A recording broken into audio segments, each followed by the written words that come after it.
5-year-old son to a play date when the phone rang. "Did Michael go to work today?" her friend asked, without even bothering to say hello. "Of course, why not?" Eileen answered. "Is he already in the office?" "He's a traitor," she answered. "He's chained to his desk from 7 o'clock on, you know that." Her friend told Eileen that a plane had hit the North Tower of the World Trade Center, the place where she knew Eileen's husband, Michael, worked. "Turn on the television, I'll be right over," she added. Eileen's 5-year-old son, Tyler, was playing in the kitchen. He looked up at the TV and recognized the famous building where his father had taken him to his office on the 104th floor. "Isn't that Daddy's building?" he asked. "Yes, it is, honey." "Is Daddy okay, Mommy?" Recalling her answer months later, Eileen is still surprised at what she blurted out. "No, Tyler. I think Daddy's just been killed." Simon explains that she thought that the top of the building had been blown off. "I couldn't see it through all the smoke." Eileen called her mother, who lived nearby. "Mom, you better come over. Michael's been killed." But then, for a while, the black smoke seemed to clear, and Eileen could see the top of the tower. "I had hope again," she remembers. "That was the worst part. For about an hour until the buildings came down, I had hope. I tried to call Michael, and someone answered and put me on hold. Like an idiot, I hung up and tried to call again, but just got busy. I paced the house, then went outside and paced. The house started filling up with friends. Everyone knew Michael because he coached 4 teams here for the kids, 3 soccer, 1 baseball, and we're a very close community. There must have been 15 people here with me when the building finally came down, and I knew it was over." Eileen and her mother ran over to the elementary school, which is about 300 yards up the block. "I could see other parents going there to get their kids," she remembers, "and I panicked because I thought Brittany and MJ, her 12-year-old daughter and 10-year-old son, would hear about it from someone else. So I ran over and got the others to make way for me so I could get to them first. I saw Britt and told her, 'Daddy's dead,' and she let out a shriek and ran away." That night, 2 or 3 dozen neighbors filled the house, along with some of her sisters, brothers, and in-laws. There was food and lots to drink. The in-laws and some of the neighbors, including one woman who kept telling Eileen that Michael is going to walk through this door any minute, insisted that there was hope. Eileen wouldn't even consider the possibility. She and the children mostly stayed upstairs. The kids rummaged through Michael's closet and laundry bag, putting on his clothing, sniffing it, using it to dry their tears. Then they all curled up in Eileen and Michael's bed. At one point in the middle of the night, Eileen panicked. She remembered that Michael had just switched banks, and she had not yet even gotten the signature cards to be on the account with him. Where was she going to get any money? What bills needed to be paid? Did she even have enough cash for the next few days? How much life insurance did he really have? What was the mortgage? The children's fear was more basic. In one way or another, sometimes with a murmur, or in 5-year-old Tyler's case with a shriek.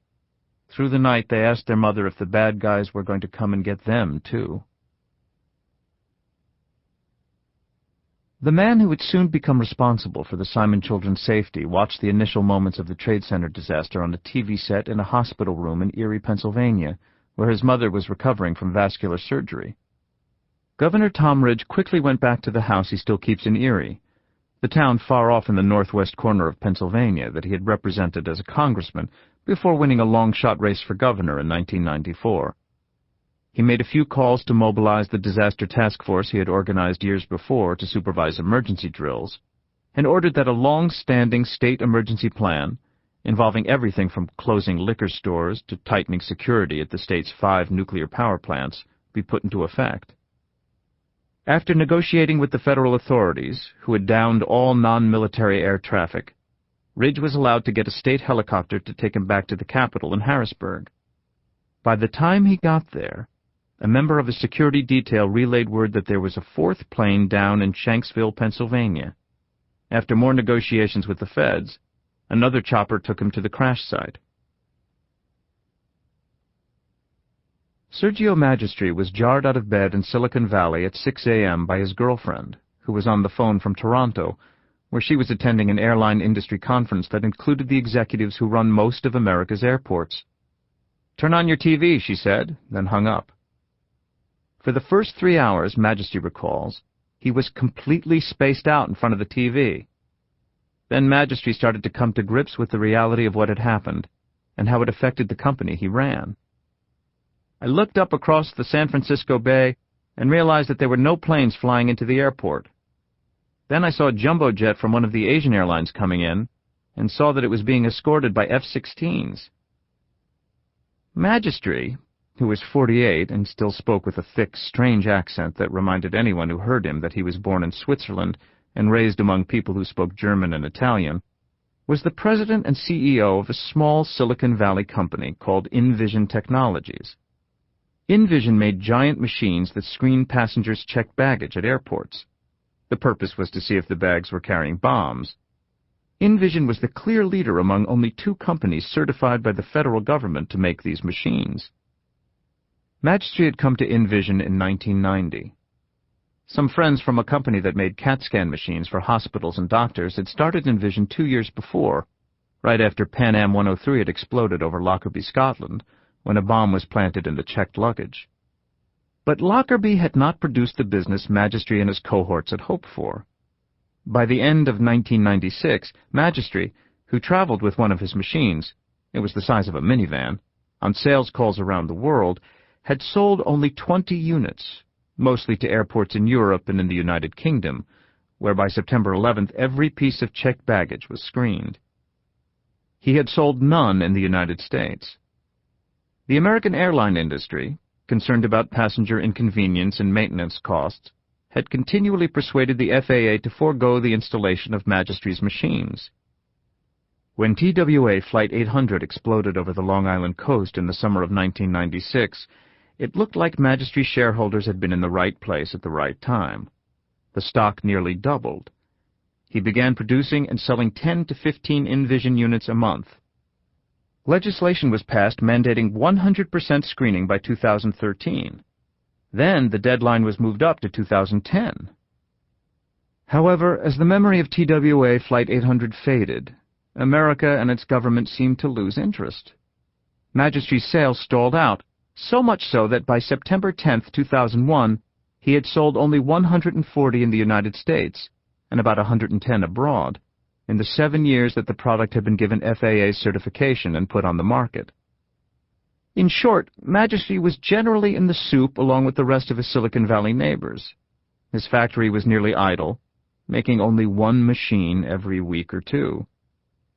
Now, by noon, or 3 o'clock Eastern Time, Magistri, who has the optimist gland endemic to any entrepreneur, was sure that everything had changed, this time for real. We had reduced ourselves to be a $40 million company in revenues, he recalls. That afternoon, I decided we should at least ramp up to $60 million. Magistri made 2 other decisions that afternoon. He instructed everyone in the company not to talk to the press at all, no matter who called. He did not want to seem to be taking advantage of the tragedy. At the same time, he rehired the PR firm he had laid off a few months before in order, he says, to prepare to respond to what I knew would be the new demand for coverage of us in the media and in the investment community. We had to get ready. New York City's Department of Transportation Commissioner, Iris Weinschall, found herself with lots of quiet time early that morning. She'd left her Brooklyn home at about 6:30 to vote in the city's Democratic primary, then was chauffeured in her government car to City Hall in Manhattan. She thought she had a cabinet meeting with Mayor Rudolph Giuliani, but when she arrived, she found that the 7:30 session had been changed to 9:45. So she grabbed some coffee at Starbucks, then proceeded to her office, which was about 2 blocks from City Hall and 4 blocks from the Trade Center. She was doing paperwork at her desk and talking on the phone to a business association leader who was complaining about a water main and sewer project that was blocking traffic on Lower Broadway, when she heard the noise from the first low-flying jet. Weinschall ran to another side of the floor, saw the fire, and was soon in touch with her deputies to make sure they would help clear traffic from the area so the firemen could get easier access. It was only when the second plane hit that she realized this was more than a local traffic problem. Weinschall had 2 immediate worries. Her elder daughter, Jessica, was a senior at nearby Stuyvesant High, the elite magnet of the New York City public school system. And her husband, Senator Charles Schumer, was in Washington. Chuck Schumer was watching TV and reading